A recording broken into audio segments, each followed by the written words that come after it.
Story time about how I caught my boyfriend and my best friend talking trash about me. My boyfriend swears that this was the first time they ever spoke badly about me behind my back, so I need you guys to tell me your opinion. My boyfriend and I have been dating for 3 years, but it's been on and off for a very long time. He's always been a little bit toxic and extremely jealous. Jealous to the point where I can't have any guy friends. He has to know exactly where I'm going and with who, and he always likes to approve the content I'm about to post on Instagram. One time I actually posted a bikini picture of me and my best friend, and he flipped out. He said all I was doing was trying to get attention from guys, and of course he called me a slut too. After this, I broke up with him and we didn't see each other for like 3 months. But apparently he called my best friend and asked her to convince me to get back with him. And she succeeded. I got back with him. But it seems like my boyfriend just kept getting even more jealous of everything. He even got jealous of my new boss. My boss happens to be young and very attractive, and my boyfriend forced me to quit. You heard that right. I quit my job. Part 2 is Story time about how I caught my boyfriend and my best friend talking trash about me behind my back. He swears this never happened before, but I don't know. You guys have to tell me what you think. After he forced me to quit my job because he thought I was attracted to my boss, I held a lot of resentment. So I went and talked to my best friend. Cause duh, isn't that what you usually do when you have a problem? I went straight to her house and I cried to her. She told me that I was stupid for even leaving my job, and basically that I needed to break up with my boyfriend. Then I got really mad at her. She convinced me to get back with him. I ended up leaving her place because I was so upset. I went to my parents and told them everything that happened. My dad was so upset, he called my boyfriend and told him to never ever look for me again, and that he was the worst thing that had ever happened to me. My mom even called him the devil. Part 3 is up.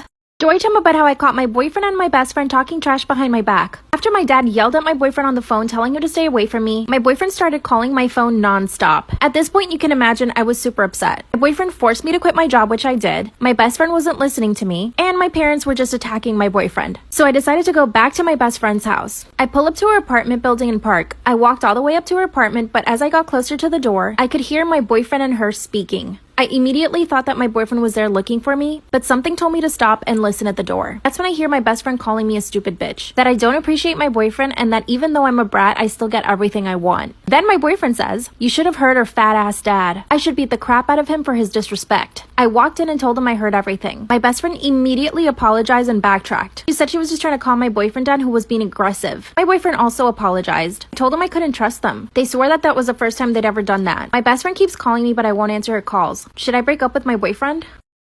Am I the asshole for telling my mom's boyfriend that I would call the police on him if he didn't leave me alone? My mom and I had a great relationship until my stepdad, Anthony, quit his job. His job was a truck driver, so he wouldn't be home for the most part, but he was very controlling towards my mother, and he would even cheat and bring other girls on the road with him. He would do this multiple times, and my mom's excuse not to leave him was always that she couldn't pay for the bills alone, and now that he doesn't have a job, she's been paying the bills alone. My mother has always chosen her boyfriend over her children since I could remember. She even chose him over her own family by cheating on my father with him, which tore my family apart when I was little and left me with years of growing trauma, but she'd never take the time to listen. I'm an incoming sophomore in high school, and over the summer I was invited to take college course classes and was then invited on a trip for a week. In total, I was gone with college for a month and a half. On the day I came back, I had realized that someone had been staying in my room and a lot of my important belongings were missing. I called my mom to ask her, and she lied about everything. During the call with my mom, her boyfriend Anthony had decided to get involved with their conversation even though he had no context of what was going on. As the conversation grew, it got more heated and our personal feelings came out. I expressed to him how I would not respect him unless he respects me, as well as me telling him he's ruined my life and the family relationships around me. In return, he told me that I was useless and I didn't deserve life. I replied that he's a lowlife and has nothing going on for him but to try to be the man of the house when he was nothing but a boy. This led to him putting his hands on me, and I told him that if he didn't stop, then I would call the police and get them involved. He stopped and made a speech about how he wants to protect me, which made me furious because all he's done is ruin my life and put me in danger. Since he's lived in my house, I had been sexually assaulted by one of his friends, and I feel like Anthony was 100% aware of it. I had my bio dad pick me up after this argument, and I was planning to stay with him until everything cooled down. My mom expressed to my sister that I was no longer welcome in her household because I had disrespected her boyfriend by telling him how I felt and saying I would call the police, which put me in a situation where I would have to find places to stay because my father is financially unable to support the both of us. My mother has no intention of caring if I have to sleep on the streets or not, and she has even bought herself to take the car that I paid for. Story time about how I got revenge on my 7th grade bully. When I was in 7th grade, there was this one boy that would not stop picking on me. He would pour all of my stuff out of my bag, cut my hair, push me in the hallways, spill my drinks and snacks, plus many other annoying and embarrassing things. One day, he decided he was going to pour a bucket of fruit punch on top of me. I was wearing an expensive, mostly white outfit. This was because it was picture day and I wanted to look nice. I ended up having to go take pictures with messed up hair and clothing, then got chewed out by my father when I got home. I was grounded for a month because my parents were strict and they didn't want to listen to my story. The next day, I was sitting in math class when my principal walked and sat down on a chair to supervise the class. My principal sat down his things and went into the hallway to talk to my teacher. I grabbed his computer and put it in my bag. Everyone was too busy with their groups to notice. The bell rang shortly after, and while everyone went to lunch, I went to my locker and opened the principal's computer. I quickly searched up different websites and then put the computer in my bully's locker. I knew the code because my locker is right next to his and he's always asking someone to help him open it. I rushed to the cafeteria and saw that my principal was still talking to my teacher, so he didn't know it was missing yet. Next period, everyone was getting questioned because the principal knew someone took his computer. After opening everyone's bag and finding nothing, he decided to search other areas, like the lockers. He went through everyone's locker until he found it in the boy's locker. After seeing what he looked up, him stealing it and him lying, he earned 3 days of ISS. After he was done, he told everyone that his parents grounded him for a year. Everyone made fun of him constantly until the end of 8th grade when they finally got over it. I think he somehow knew I did it because he started being way nicer to me and paid for all of the stuff that he damaged.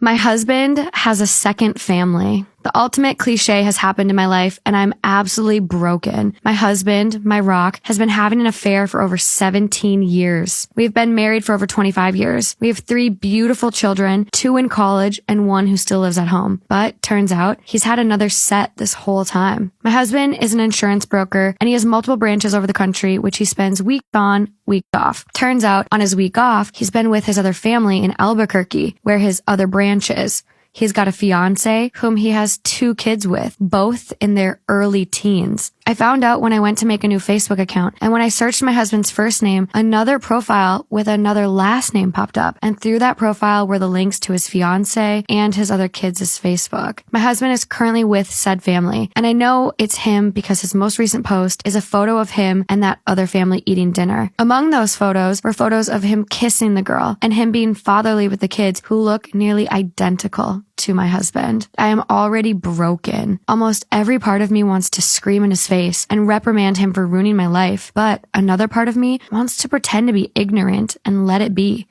Because our life is peaceful. He's good with our kids. He's the main source of financial income. He's loving, but he's also all those things to another family. Not only would I be tearing a gaping hole in my family, I'd be opening a vortex for them too. My heart is in shambles. I've never cried so much in my life. My youngest son is currently on a graduation trip with friends, and I'm alone till my lying, cheating, bastard husband comes home. My life is absolutely wrecked. It's literally a movie plot. I'm hoping he'll just come home and it'll be a big misunderstanding why he's kissing a woman with a ring on her finger. I don't know what to do anymore. I'm tempted to pack a bag and just leave. I can't be in the home where we've raised our kids, where we've spent every Christmas for the last 26 years, and where I've been alone on New Year's, taking care of our babies, while he works his ass off. I just can't. I want to leave a note for him to come home to, hurt him like he's hurt me, but I don't think that's possible. I don't know how I'll ever face him again. Oh my gosh. I can't imagine being in that situation and having the power over your emotions to say, like, I wish I could just put it and like have him come back. Like you instantly start putting others in front of you. I don't know how she has such restraint. Right. I can't get past the part where she's like, I want to look the other way. That part, I just couldn't. After that, everything kind of became moot to me for some reason, because I was like, the fact that she's even considering that, I feel like this is fully her being a mother and thinking that this is what she needs to do for her family and her children. It's just at what, what's the threshold? Yes. What's the threshold? My 23 male, girlfriend, 26 female, got into a confrontation at Costco. I left the store to not escalate the situation. She's accusing me of running away when she needed me. 2 days ago, my girlfriend and I went to Costco. A guy blatantly cut in front of us in the checkout line that we had already been waiting for almost 20 minutes. My girlfriend spoke up and told him that we were already waiting and the end of the line was way back there. He said we didn't move our cart forward fast enough, and that meant we had left the door open for him to jump in. She said that was crap and to move his stuff. He had 2 huge carts literally filled to the brim. He said, "What are you going to do about it, bitch?"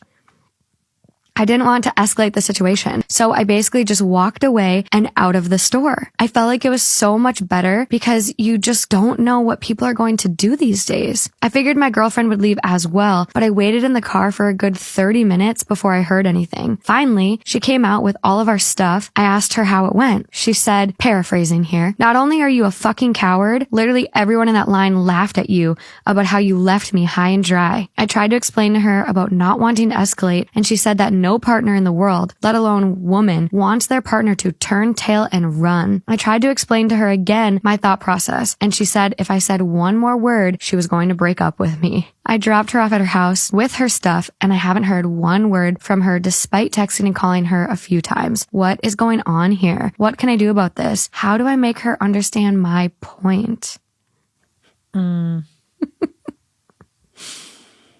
I feel like that was lame. I don't know how else to say that more eloquently. That was a lame move. That was whack. And gender roles aside, I just don't think that was cool. I'm picturing myself in that situation with like a girlfriend, and I would never just dip out after they called my friend, girlfriend, whoever they are, a bitch.